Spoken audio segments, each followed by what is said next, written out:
En la misma secuencia de ayer, nos quedamos hablando acerca del rol que va a desempeñar los Estados Unidos en el tiempo final y su apoyo que va a brindar a la bestia para poder imponer la santidad del domingo, la marca de la bestia, en todo el mundo. El punto focal de la gran controversia entre Cristo y Satanás va a ser el sábado, la observancia o la violación del sábado. Tristemente, muchas iglesias que nos atacan con el tema del sábado no logran entender la trascendencia de esto.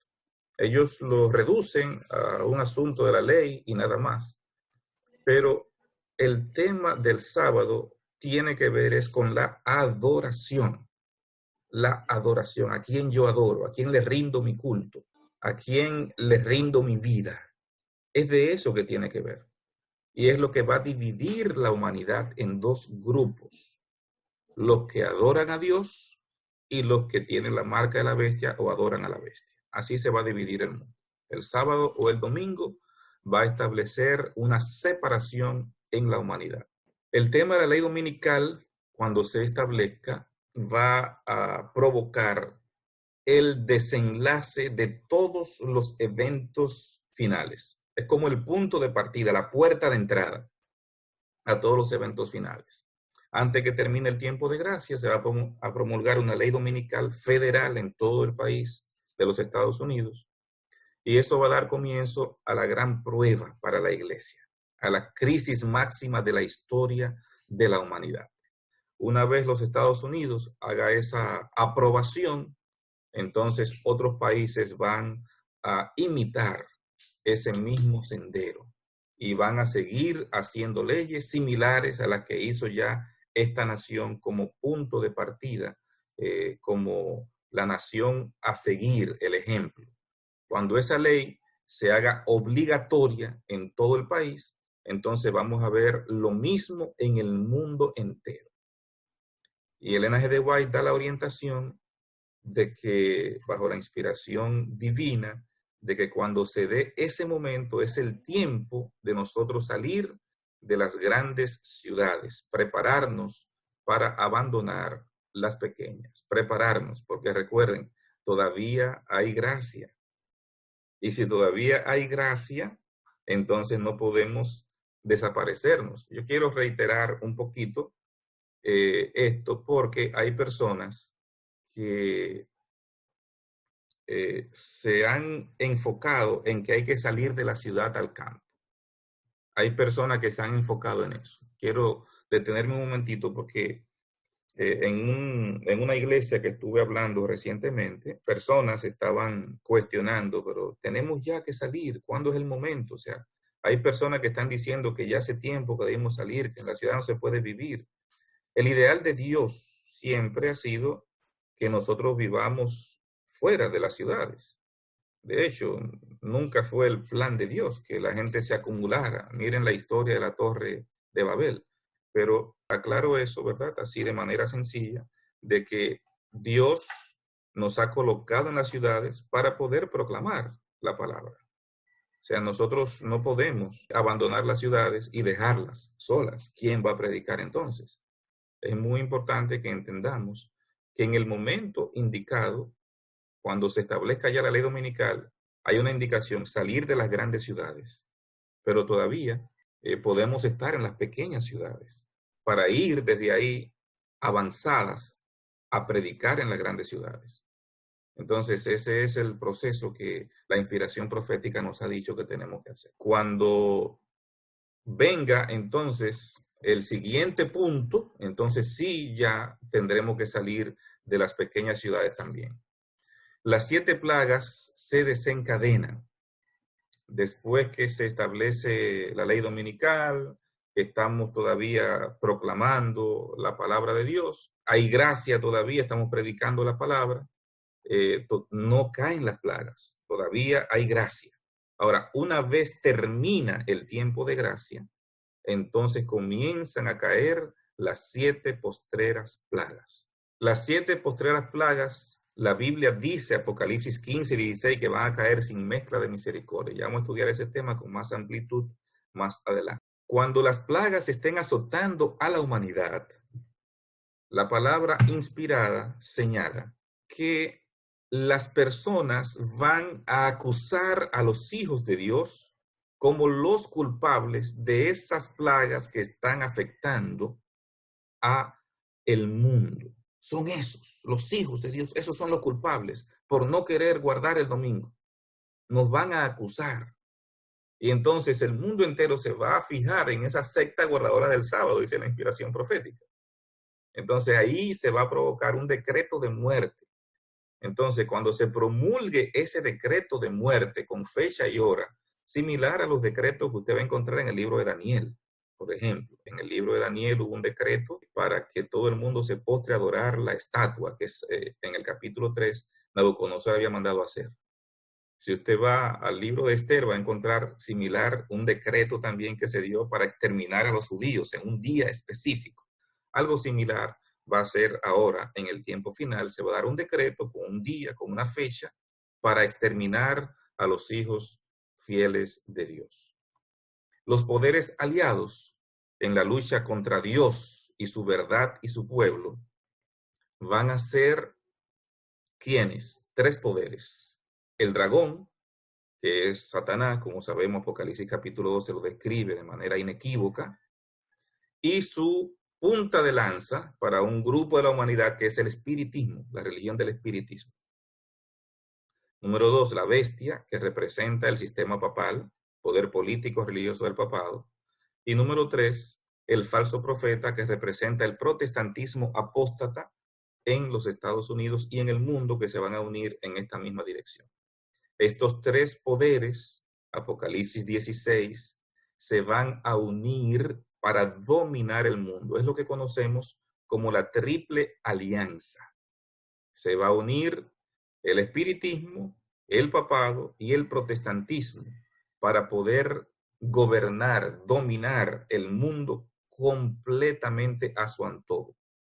Y todo el que no entre dentro de esa alianza, entonces sobre eso viene el decreto de muerte. Allí va a dar inicio a lo que llamamos el Armagedón, es uno de los temas que vamos a desarrollar también. El Armagedón tiene 2 fases, una fase antes del milenio y la fase final después del milenio.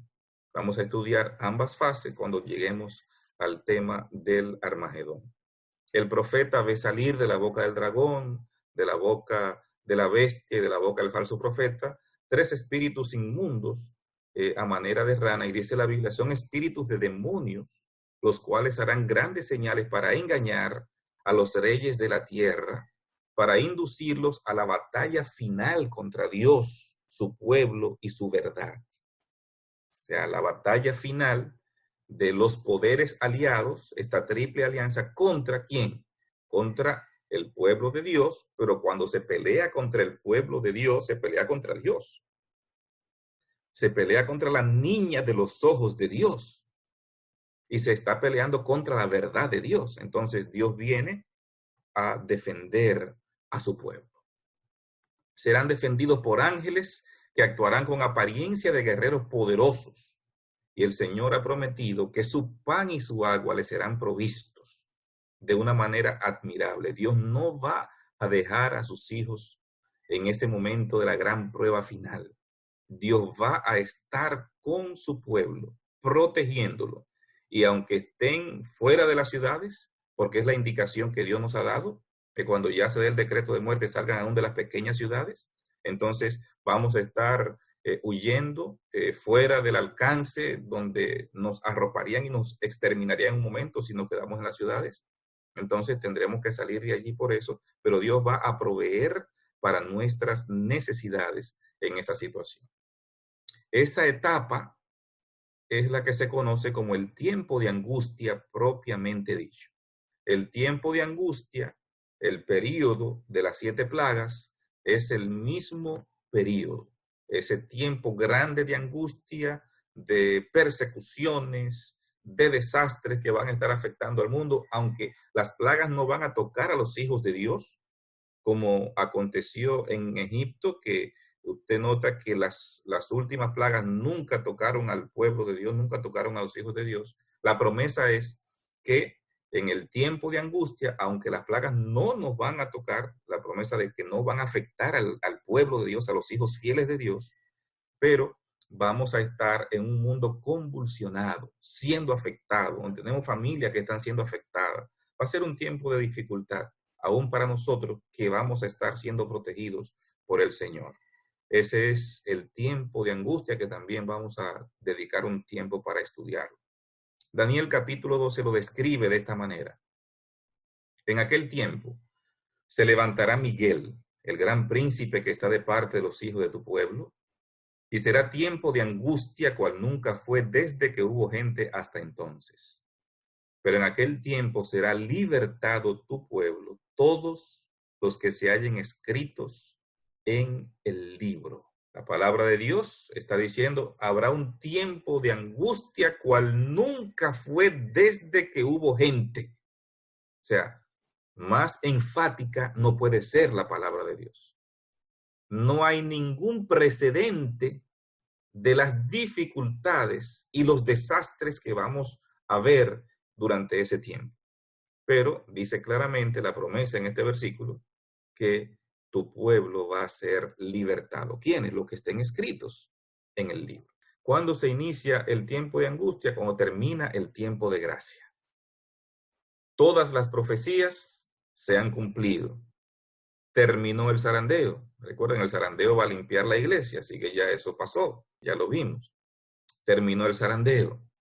Ha descendido ya el refrigerio a la presencia de Dios con la lluvia tardía. El Espíritu Santo se ha derramado sobre la iglesia para que la iglesia pueda dar el fuerte pregón, el último llamado de amonestación al mundo. Se ha proclamado el mensaje de los 3 ángeles con una fuerza como nunca antes. Se ha proclamado ya el mensaje del 4º ángel de Apocalipsis 18. El fuerte pregón se ha dado, la última amonestación al mundo para que se arrepientan, para que salgan de Babilonia y para que se alisten bajo la bandera del príncipe Emmanuel. La predicación ha concluido. En ese momento, Miguel, o sea, Cristo, el gran príncipe que intercede por nosotros en el santuario celestial, se levantará, saldrá del santuario, poniendo fin a su obra intercesora, se despojará de sus vestiduras sacerdotales para ponerse su manto real. El templo del cielo se llenará de humo y nadie podrá entrar en él. Terminó la intercesión de Cristo. Terminó el juicio investigador. Cuando termina el juicio investigador, entonces ya no hay más nada que hacer por la humanidad. Todo el que iba a recibir a Cristo ya lo recibió. Todo el que iba a rechazar a Cristo ya lo rechazó. Ya la humanidad se colocó o con el sello del Dios vivo o con la marca de la bestia.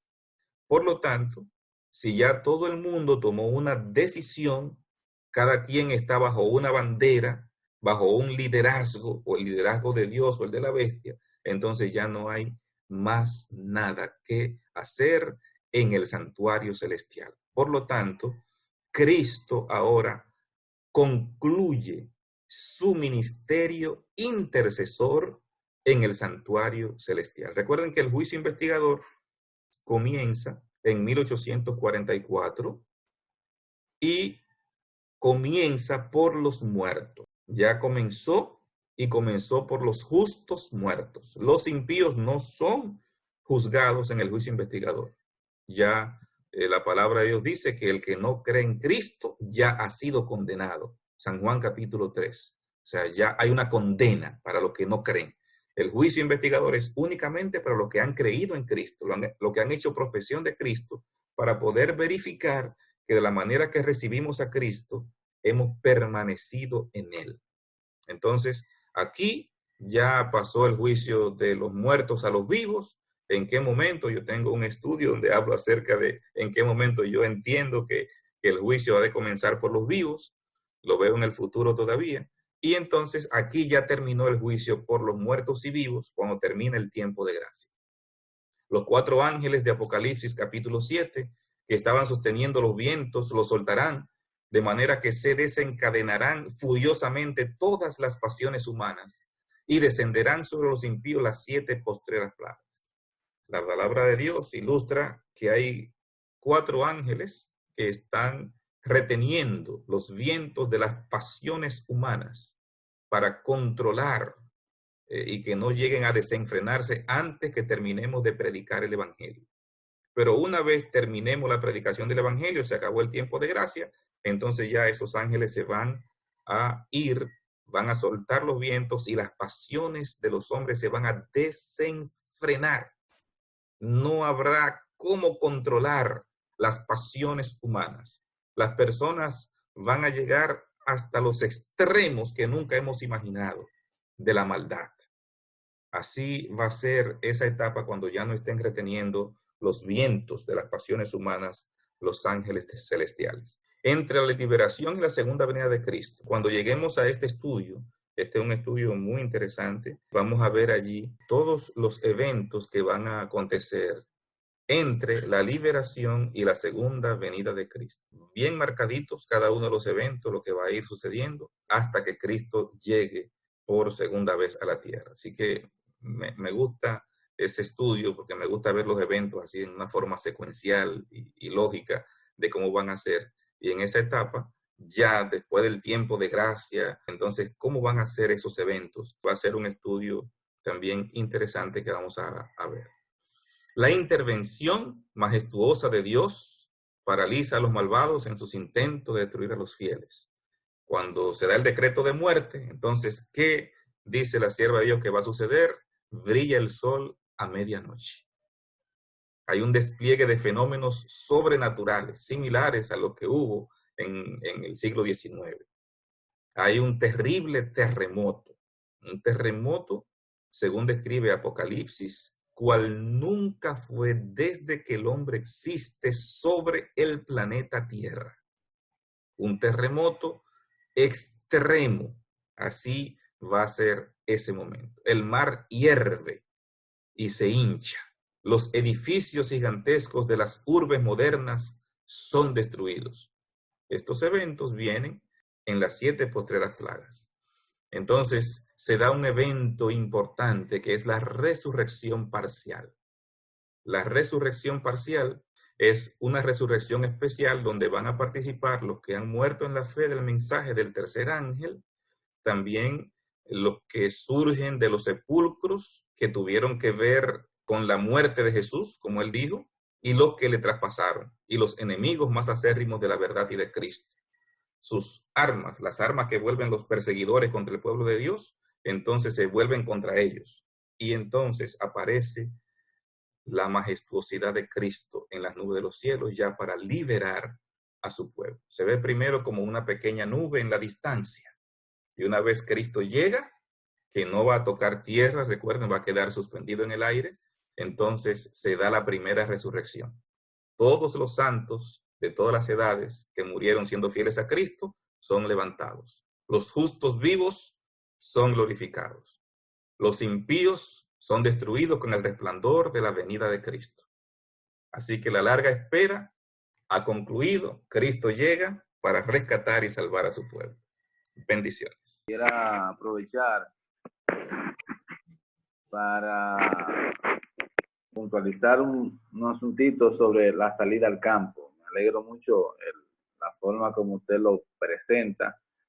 Es así. O sea, la gente está un poquito confundida. Algunos están confundidos y quieren salir corriendo al campo, pero tenemos mucho trabajo que hacer todavía aquí en la ciudad. Pero sí, yo pienso que ya los que pueden ir haciéndose, preparando algún lugar donde puedan estar, donde puedan ir y venir y donde en algunos momentos puedan hacer su retiro también, o sea, ir preparándose porque en un momento si va para el campo tiene que conocer cómo el campo, qué hacer en el campo. Así que me alegro mucho esa participación. Es correcto, pastor. Yo pienso que todo el que tenga la facilidad de salir de la ciudad y venir a predicar, puede salir. El problema es que hay muchas personas que no pueden todavía hacer eso y quieren irse, pero irse definitivamente. Y entonces el 70% de la población del mundo vive en ciudades. Y algunos estudios últimos que he estado mirando dicen que hasta el 75% ya de la población mundial vive en ciudades. Y si abandonamos las ciudades, ¿a quién se las vamos a dejar? Ahí están las almas que Dios quiere salvar. Entonces tenemos que, si usted se va a ir al campo ahora, usted se va, pero tiene que venir a predicar. No puede dejar la predicación en la ciudad. Yo me gustaría preguntar, Pastor Nova, un saludo de parte de Valdés. Me gustaría preguntar, hay una cita, no tengo el dato específico, pero la cita establece lo siguiente. O sea, hay momentos donde a la hermana White se le cuestiona justamente el punto de cómo serían entonces predicadas las ciudades. Y entonces ella establece que serían predicados, o sea, el pueblo de Dios viviendo fuera de ella, pero desde puestos de avanzada, estarían allí para entonces ir a la ciudad, predicar y luego regresar. Porque ella habla justamente de los peligros que hay sobre estar en la ciudad. Lo que tiene que ver con lo que es, digamos, las cosas que ocurren en las ciudades, porque ella habla justamente de las ciudades son semilleros de crímenes y de esas cosas. Entonces se le pregunta, ¿y entonces cómo las ciudades van a ser predicadas? Ah, bueno, desde puestos de avanzada serían entonces desde donde los que estarían dispuestos o no dispuestos, los que estarían en cumplimiento de la misión, pues irían a predicar. O sea, ¿en qué espacio esa cita es la que sería, o sea, estaría enmarcada? Sí, esos puestos de avanzada son las pequeñas ciudades. Por eso ella habla de salir de las grandes ciudades a las pequeñas ciudades una vez se dé la ley dominical. Entonces, pero cuando se da el decreto de muerte ya no hay nada que hacer aún en las pequeñas ciudades. Hay 2 libros que se han escrito sobre lo que dijo Elena G. de White sobre las ciudades, sobre irse al campo, sobre por qué la importancia de salir al campo. Posteriormente, como usted está haciendo este estudio, pienso que se pudieran estudiar ambos libros. Hay uno más completo que el otro, que fue el último que se elaboró de citas de Elena G. de White, que está muy bien subtitulado para que la cita que tú quieras encontrar la pueda encontrar por el título. Muy fácil de estudiar. Así que esos 2 libros sobre salir de las ciudades al campo, creo que pueden ser motivo de estudio para poder profundizar en el tema y no dejar ninguna duda al respecto. Y hay un libro que se escribió sobre nuestro rol en las ciudades, evangelizar las ciudades. Entonces, ese libro también creo que es bueno que se pueda estudiar en ese contexto. Okay. Si tenemos esos 3 estudios, creo que no habrá ninguna duda del rol que nosotros debemos desempeñar en las ciudades y en qué momento debiéramos salir para el campo. Ahora bien, perdón, breve, pastor. Claro está, el tema de que lo ideal sería, justamente como usted explicaba ahorita, de que, por ejemplo, dice ella, o dice la inspiración, el hecho de que sería mucho más saludable el criar nuestros hijos en el campo, fuera de ese ambiente de la ciudad.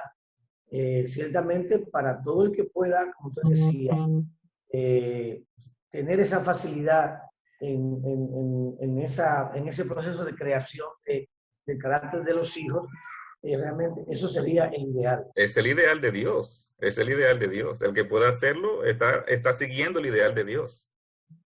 Ok. Pues muchas gracias, pastor. Ok.